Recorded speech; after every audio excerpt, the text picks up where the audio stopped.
তো এখন আমরা দেখবো হচ্ছে মাইক্রোপ্রসেসর 8086 এর, ঠিক আছে, মাইক্রোপ্রসেসর 8086 এর মিনিমাম মোড, ঠিক আছে, minimum mode, minimum mode.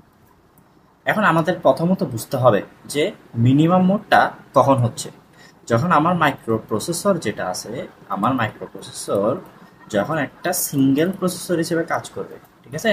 Minimum মানে কি, একদম লোয়েস্ট, লোয়েস্ট মানে আমি ধরলাম 1, তাহলে মাইক্রোপ্রসেসর যখন একটা সিঙ্গেল প্রসেসর হিসেবে কাজ করবে তখনই হচ্ছে আমাদের কি হবে, মিনিমাম মোড, ঠিক আছে। আচ্ছা, তারপর আমাদের একটা মনে রাখতে হবে যে মাইক্রোপ্রসেসর আমাদের প্রোগ্রামের জন্য, ঠিক আছে, আমাদের মেমোরির জন্য যত রকম সিগন্যাল দরকার সব সিগন্যালও কি করে, সব রকম কন্ট্রোল সিগন্যাল সে কি করে, প্রোভাইড করে, ঠিক আছে। মাইক্রোপ্রসেসর কি করতেছে, সব রকম কন্ট্রোল সিগন্যাল প্রোভাইড করে। আচ্ছা, এখানে একটা জিনিস মনে রাখতে হবে, ঠিক আছে, মেমোরি আর ডাটা।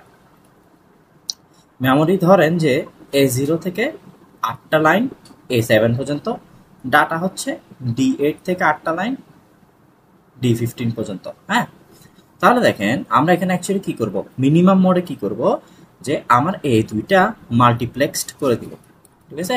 মাল্টিপ্লেক্সড মানে মনে রাখেন যে দুইটাকে আমি একসাথে করে দিচ্ছি, মেমোরি আর ডাটা যে বাসগুলো থাকবে, ঠিক আছে, অ্যাড্রেস মানে অ্যাড্রেস আর ডাটা বাস, ঠিক আছে। এটা হচ্ছে অ্যাড্রেস আর ডাটা বাস যেগুলো থাকবে, ঠিক আছে, মেমোরি না, সরি, অ্যাড্রেস আর ডাটা বাস যেটা থাকবে, এই যে এ দিয়ে অ্যাড্রেস, ডি দিয়ে হচ্ছে ডাটা, অ্যাড্রেস আর ডাটা বাস যেগুলো থাকবে সবগুলোকে আমরা মাল্টিপ্লেক্স করে দিব। মাল্টিপ্লেক্স করে দেওয়া মানে কি, একসাথে করে দেওয়া, ঠিক আছে। আমরা সবগুলোকে কি করবো, একসাথে মার্জ করে দিব, ঠিক আছে।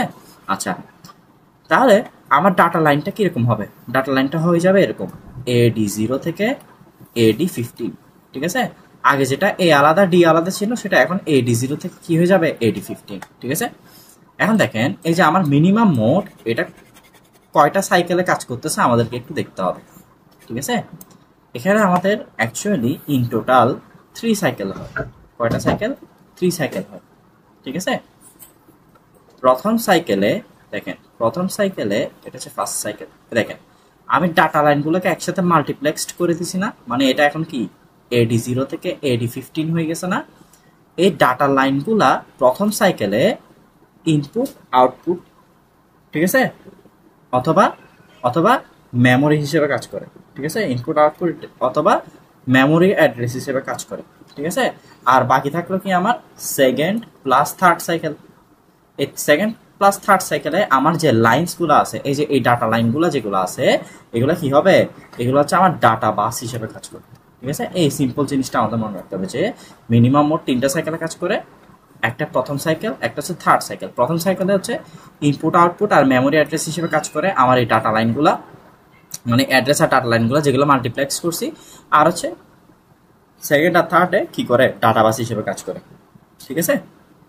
এখন দেখেন এখানে আমাদেরকে একটা জিনিস বুঝতে হবে, সেটা হচ্ছে ডিমাল্টিপ্লেক্সিং কি জিনিস, ঠিক আছে। ডিমাল্টিপ্লেক্সিং হচ্ছে যে এই যে আমি মার্জ করে দিলে যদি মাল্টিপ্লেক্সিং হয়, আমি যদি ডাটা আর অ্যাড্রেসকে মার্জ করে দিলে মাল্টিপ্লেক্সিং হয়, তাহলে মাল্টিপ্লেক্সিং মানে কি, দুইটাকে সেপারেট করে দিচ্ছি, ঠিক আছে। অ্যাড্রেস আর ডাটাকে আমরা কি করে দিচ্ছি, সেপারেট করে দিচ্ছি, ঠিক আছে।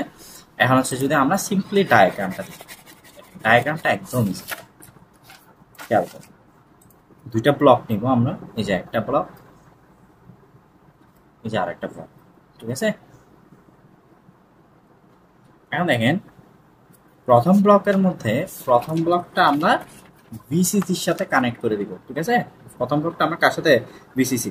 আর এটা হচ্ছে আবার কি, এটা হচ্ছে memory, memory subsystem, memory subsystem and বাস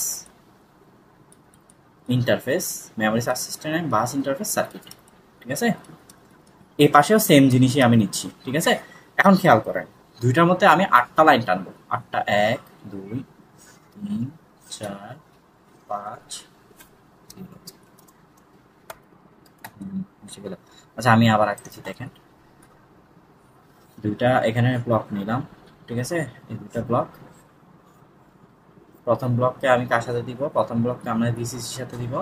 আর এটা হচ্ছে কি, memory, memory subsystem, memory subsystem and bus interface circuit, ঠিক আছে, ইন্টারফেস সার্কিট, ঠিক আছে।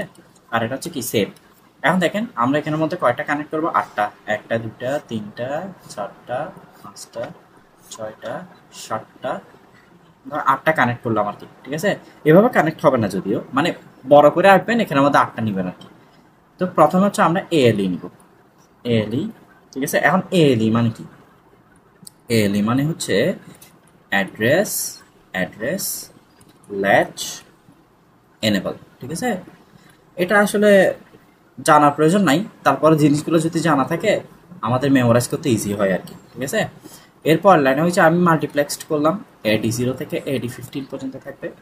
এরপর লাইনে থাকবে হচ্ছে রিড ডাটা, এরপর লাইনে হচ্ছে রাইট ডাটা, এরপর লাইনে হচ্ছে আইও অথবা মেমোরি। ঠিক আছে, আমরা এগুলো কোথায় ইউজ করছি একটু মনে করেন তো, এগুলো হচ্ছে আমরা আইসোলেটেডের সময় ইউজ করছিলাম, রিড রাইট। ঠিক আছে, আইসোলেটেডের সময় ইউজ করছি, তো এগুলো সিরিয়ালে বসে গেছে এখানে। তারপর হচ্ছে আমাদের একটা ডিটি আর, ঠিক আছে, এটা মানে কি, ডিটিআর মানে কি, ডিটিআর মানে হচ্ছে যে, ডিটিআর মানে হচ্ছে ডাটা ট্রান্সমিট অথবা receive, data transmit or receive. ঠিক আছে,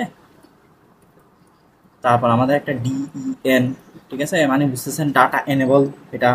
ঠিক আছে, তারপর একটা কি হবে, বিএইচই, বিএইচই মানে কি, বাস হাই এনেবল। ঠিক আছে, তো এটাই হচ্ছে আমাদের মিনিমাম মেমোরি। ঠিক আছে, আশা করি আপনারা সবাই ইজিলি বুঝছেন। ঠিক আছে, এখানে মনে রাখা ইজি, প্রথমে এএলই নেবেন, তারপর হচ্ছে আমি যেটা মাল্টিপ্লেক্স করছি সেটা, তারপর আইসোলেটেডে যে যে ঘরগুলো নিয়েছিলাম সেইগুলা, তারপর ডাটা ট্রান্সমিট হচ্ছে নাকি রিসিভ হচ্ছে সেটা, আর ডাটাকে এনেবল করার জন্য একটা লাগবে, আর হচ্ছে বাস হাই এনেবলের জন্য একটা লাগবে। আশা করি আপনারা সবাই বুঝছেন। নেক্সট ভিডিওতে হচ্ছে আমরা আজকে মেমোরি অর্গানাইজেশন নিয়ে পড়বো। ঠিক আছে, সবাই আশা করি বুঝছেন। আর যদি কোনো কিছু না বুঝে থাকেন আমাকে কমিউনিটিতে বা কমেন্ট বক্সে জানাতে পারেন। ধন্যবাদ।